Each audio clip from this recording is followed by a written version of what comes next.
রঙের রসে ভরপুর আমার বাড়ি রংপুর, রঙের রসে ভরপুর আমার বাড়ি রংপুর। শীতের সকাল, কুয়াশা ভেজা পরিবেশ, তার মধ্যেই জাতীয় কবি কাজী নজরুল ইসলাম বিশ্ববিদ্যালয়ে নজরুল ভাস্কর্যের সামনে জমে ওঠে এক ভিন্ন রকম আয়োজন। খেজুরের রস আর পিঠার ঘ্রাণে যেন প্রাণ ফিরে পায় গ্রামীণ বাংলার চেনা সংস্কৃতি।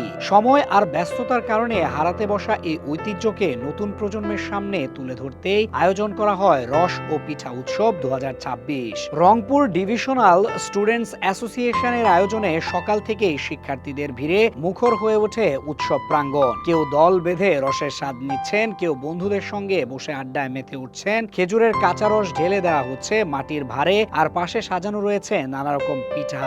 উৎসব জুড়ে দেখা যায় শিক্ষার্থীদের স্বতঃস্ফূর্ত অংশগ্রহণ। ক্যাম্পাসের পরিচিত পরিবেশ যেন মুহূর্তেই বদলে যায় এক টুকরো গ্রামীণ মেলায়। উৎসবে ছিল নানা ধরনের ঐতিহ্যবাহী পিঠার সমাহার। নারিকেল পুলি, দুধ চিতই, তালের বড়া, পুডিং সহ শীতকালীন নানা পিঠা দর্শনার্থীদের আকর্ষণ করে। একদিকে রস খাওয়ার দৃশ্য, অন্যদিকে পিঠার স্বাদে মুগ্ধ শিক্ষার্থীরা। সব মিলিয়ে নজরুল বিশ্ববিদ্যালয়ের এই আয়োজন হয়ে ওঠে শীতের সকালের এক প্রাণবন্ত উৎসব। হারাতে বসা গ্রামীণ ঐতিহ্যকে নতুন করে বাঁচিয়ে রাখার এই উদ্যোগে শীতের সকালে নজরুল বিশ্ববিদ্যালয়ে মিলেছে সংস্কৃতি, আনন্দ আর একসাথে থাকার গল্প।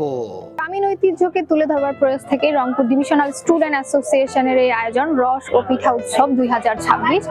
এই আয়োজনের মধ্য দিয়ে আমরা তুলে ধরতে চেয়েছি রংপুর অঞ্চলের গ্রামীণ ঐতিহ্যকে। তো আমাদের এই আয়োজনের শীতকালীন পিঠার মধ্যে অন্যতম ছিল দুধ পিঠা, চিতই পিঠা, নকশি পিঠা এবং আমাদের আঞ্চলিক একটি পিঠা যেটিকে বলা হয় নুন পুলি। আমাদের জাতীয় কবি কাজী নজরুল ইসলাম বিশ্ববিদ্যালয়ে প্রতি বছর রংপুর ডিভিশনাল স্টুডেন্ট অ্যাসোসিয়েশনের পক্ষ থেকে যে রস ও পিঠা উৎসব আয়োজন করা হয় তা আসলে সত্যি প্রশংসার উপযোগী।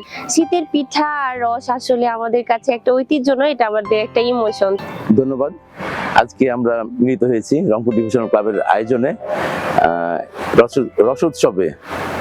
তো ওরা দীর্ঘদিন যাবতই এই ক্যাম্পাসে এই উৎসবটা করে আসছে।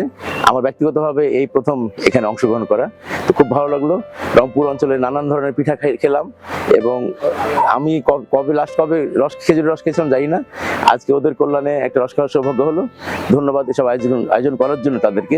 আমরা ক্যাম্পাসের নতুন জুনিয়র হিসেবে, নবীন হিসেবে প্রথমবার এই আয়োজন করেছি, উত্তরবঙ্গের ঐতিহ্য এবং সংস্কৃতিকে তুলে ধরেছি। রংপুর ডিভিশনাল স্টুডেন্ট অ্যাসোসিয়েশন কর্তৃক আমরা প্রতিবারের ন্যায় আমাদের এই শীতকালীন সময় শীতের সকালে আমরা রস উৎসব করে থাকি। এটা মূলত আমাদের হারিয়ে যাওয়া একটা কালচার, দিনে দিনে হারায় যাচ্ছে এবং সেই সঙ্গে এখানে এবার আমাদের নতুন করে যুক্ত করেছিলাম পিঠা উৎসব এবং এখানে পিঠা ছাড়া আরো ছিল পায়েস সহ আরো অন্যান্য মিষ্টান্ন। এখানে অনেক ধরনের পিঠা ছিল যেটা আসলে আমাদের রংপুর অঞ্চলের কালচারকে প্রতিনিধিত্ব করে।